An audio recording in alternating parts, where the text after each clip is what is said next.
రఫేల్కి సంబంధించి ఫ్రాన్స్ అధ్యక్షుడు వచ్చాక హెలికాప్టర్ ఇట్లాంటి ఇతర విషయాలు మాట్లాడుకున్నారు, కానీ కొన్ని అంశాల దగ్గర మనకి వాళ్ళకి వచ్చినటువంటి క్లాషు ఇప్పుడు సెటరైట్ అయినట్టేనేమో.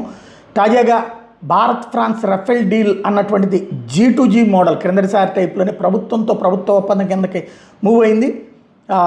ఏదైతే ఫ్రాన్స్ బయట నిర్మాణానికి తయారు చేయడానికి మొట్టమొదటిసారి ఫ్రాన్స్ చరిత్రలో ఓకే చెప్పారు. మేక్ ఇన్ ఇండియా కింద ఇండియాలోనే దాన్ని ఇంటిగ్రేట్ చేస్తారు, ఇండిజినియస్ వెపన్స్ అందులో యాడ్ చేయాలన్నటువంటిది. అట్లాగే direct sovereign backed agreement, faster induction timelines కూడా పెట్టారు. లోకల్ మ్యానుఫ్యాక్చరింగ్ ఇండియాలోనే జరగాలన్నటువంటి తేల్చి చెప్పారు. ఆపరేషనల్ ఫ్లెక్సిబిలిటీ ఉండి తీరాలన్నటువంటి దానికి కూడా ఒప్పుకున్నది. నో ఎక్స్టర్నల్ రిస్ట్రిక్షన్స్ కాన్ఫిగరేషన్ అన్నటువంటిది కూడా చెప్పుకొచ్చారు.